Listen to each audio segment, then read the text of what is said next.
Я профессор Акбай Сарыбаев, директор Национального центра кардиологии и терапии имени Мирахимова, главный кардиолог Министерства здравоохранения Кыргызской Республики.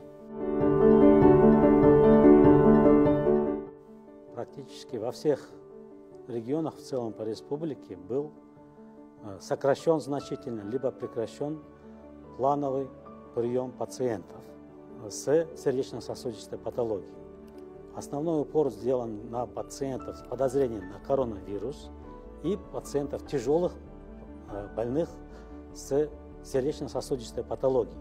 На третичном уровне, то есть в областных больницах и в национальных центрах республиканского уровня, тоже плановый прием пациента был прекращен, но продолжился прием очень тяжелых больных с сердечно-сосудистой патологией. Ургентные службы, кардиологические службы продолжали работать в экстренном прежнем режиме. Там ни на секунду не прекращался прием больных. Очень хороший вопрос, потому что эта пандемия COVID изменила многие наши представления.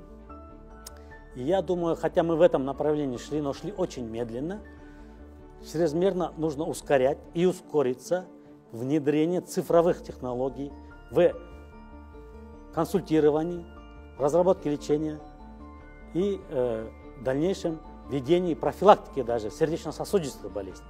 Почему? Потому что произошедшая ситуация четко показала преимущество этих технологий, которые могут во многом сэкономить средства как государства, так и самих больных. Представьте себе, пациент, владеющий современными технологиями в далеком регионе, выходит на прямую связь с нашим центром, и на месте мы уже решаем, нужно ему обращаться к нам или нет. Первое.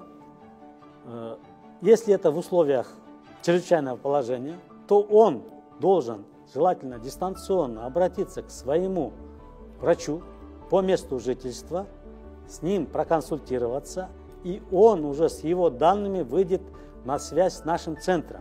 Телефоны нашего центра на сайте приведены. Очень хороший вопрос.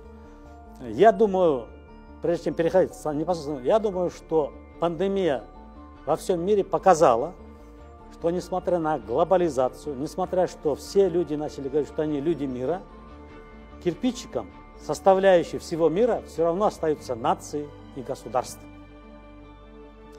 Поэтому я думаю, что эта ситуация еще раз для нас повод для того, чтобы мы были патриотами своей страны, своей государствообразующей нации. И должны сделать все для того, чтобы для ее процветания. Но для этого что? Мы должны с очень высоким уровнем относиться к самодисциплинированности. То есть стараться выполнять все те предписания, которые необходимо выполнять.